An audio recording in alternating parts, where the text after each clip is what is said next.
This is the MCTV Weekday Update. Welcome to today's MCTV Weekday Update. From the College of Media and Communication, I'm Breanna Barrs. And I'm Elmore.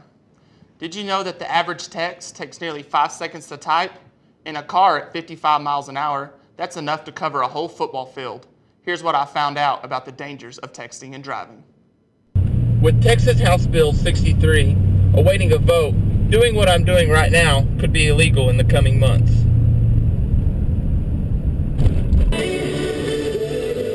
House Bill 63 is also known as the Alex Brown Memorial Act, after a Seagraves High School senior who was killed while texting and driving.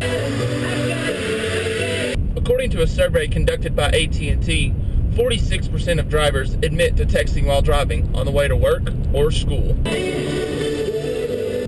A University of Washington study showed that about 6,000 deaths and millions more are injured every year due to texting and driving. Brody Anthony says texting and driving should be outlawed because young drivers can't handle the distractions. Yes, I do believe it's a good idea because we have a lot of young, inexperienced drivers trying to drive while texting, which is bad and causes a lot of injuries and deaths. Nellie Hill said the bill is a good idea, but it will be hard to catch people in the act. I feel like there's probably a lot of loopholes and it's hard to catch people that are texting and driving, and so it'll be interesting to see how they impose it if it passes.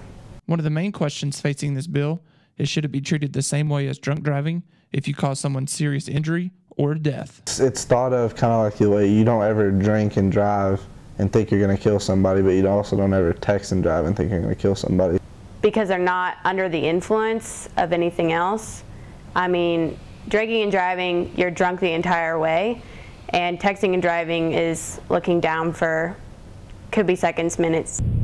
According to the Texas House of Representatives, there's already been 25 cities in the state of Texas that have passed ordinances banning texting while driving. The House of Representatives said the purpose of Bill 63 is to prevent crashes, injuries, and even fatalities.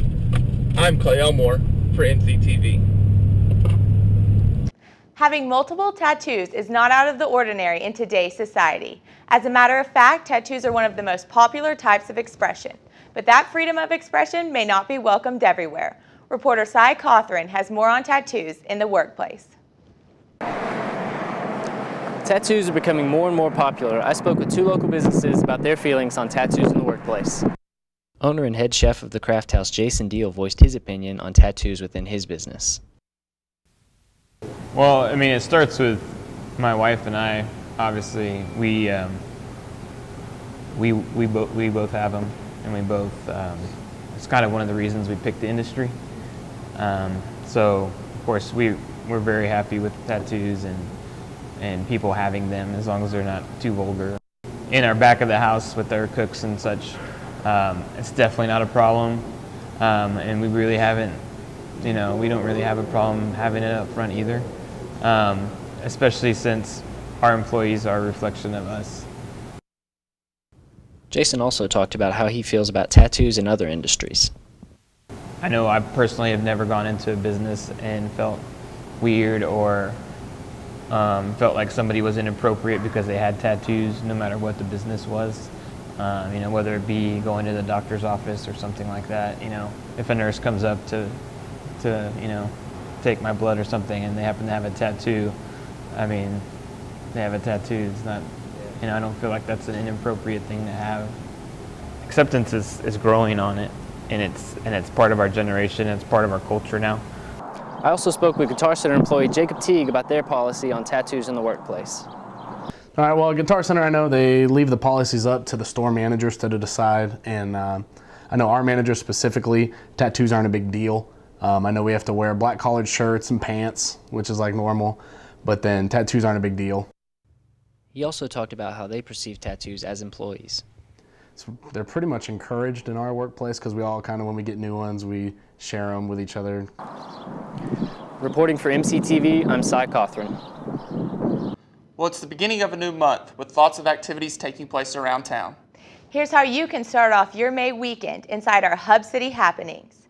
First Friday Art Trail is back Friday evening. Enjoy art displays around downtown Lubbock, including art by former Tech student Baron Batch.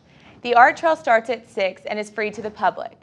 Also on Friday, enjoy an exciting musical experience with a tribute to rock legend Bon Jovi. Showtime begins at 7:30 at the Cactus Theater. Tickets are $20 at the door. And if you have an interest in plays, be sure to check out Daddy's Dyin', Who's Got the Will? It tells the story of a dysfunctional family with a blend of drama and humor. The play will be performed all weekend long at the Lubbock Community Theater. For showtimes, visit lubbockcommunitytheater.org. It seems like winter keeps hanging around in the Hub City. However, we're not alone. Oklahoma, Kansas, and Nebraska are also feeling the wintry mix of rain and snowfall. Good news, warmer temperatures will be back in Lubbock this weekend. Friday, expect sunny skies with temperatures in the upper 60s. Winds will lighten up, but temps will drop down to the 20s. Saturday, temperatures will climb into the upper 70s with more sunny skies.